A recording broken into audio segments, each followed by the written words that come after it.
So now we're going to expand on our basic growth and decay model to introduce some external conditions. So a classic example of that is something that is cooling down or heating up. Basically, what we know is the temperature of the object can never be lower than the temperature of its surroundings if we're cooling it down. So we might take something out of the oven, leave it out on a bench top, but the temperature of that item could never go below the temperature of the kitchen. So we need to adjust the equation. So now, P to T is not going to be just proportional to the population, but is proportional to the population minus some constant amount that's happening in there. Now, the solution to this equation, P equals N, is what we call a trivial case. I mean, it works because if N's a constant number, if you differentiate N, you get 0, and the P to T is equal to a constant times P minus N. So if P is N, you get constant times N minus N, which is 0. So yes, it does work, but it's not a very useful case to look at. So it's what we call the trivial case. The case that we're interested in is this one. P equals N plus AE to the KT. If you think of the graph, it might become a bit more obvious what's happening here. How has it changed? Well, we've added N. So we've shifted our curve up or down, depending on what N is, and we'll have a horizontal asymptote. Well, that horizontal asymptote, or N, would be the room temperature.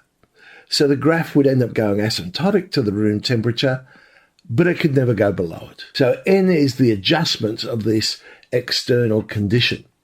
So P is still the population, but N plus A will now be the initial population. K is still our growth or decay constant.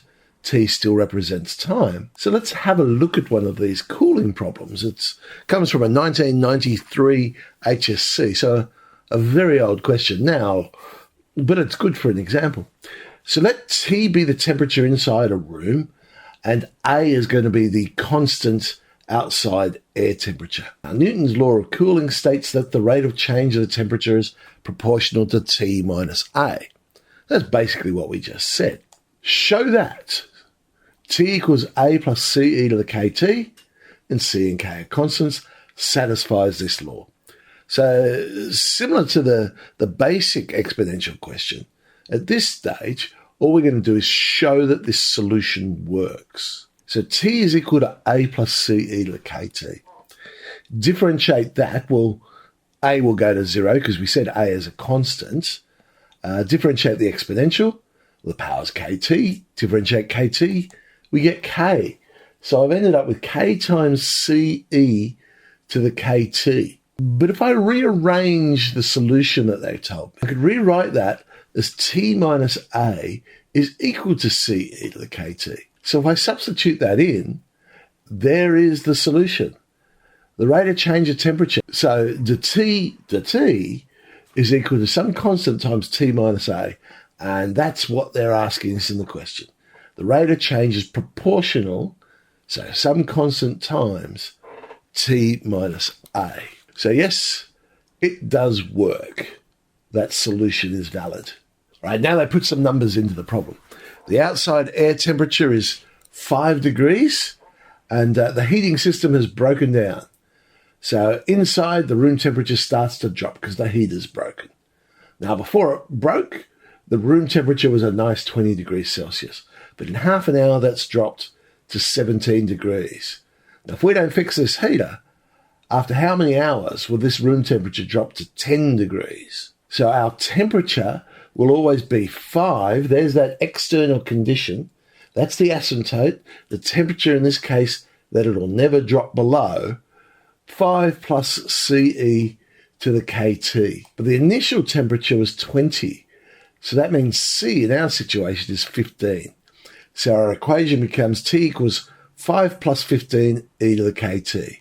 So remember, those two constants, the 5 and the 15, should add to give the initial temperature. Now, we've been told that after half an hour, the temperature drops to 17.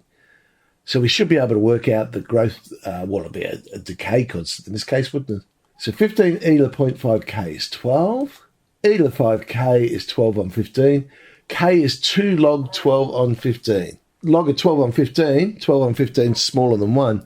So that actually is a negative number, and that's what I was expecting, because it is a decay constant. I haven't bothered approximating it.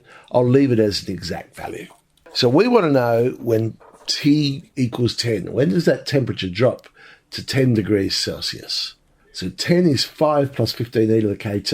And so now we want to find T. So eventually, we've got to log both sides again. We get T is 1 on K, log of 1/3. K, remember, is that constant that we worked out. So subbing in the exact value, we get 2.4616. That's the answer that they're going to be interested in. But let's answer the question in words. Well, I've said after 2.5 hours. I thought writing after 3 hours, when the answer was so close to 2.5, made more sense to write 2.5. So after 2.5 hours, the temperature's dropped to 10 degrees Celsius. So essentially, it's the same sort of questions, but now we've added in this external condition, a horizontal asymptote, to our problem. So let's have a go at some of these ones.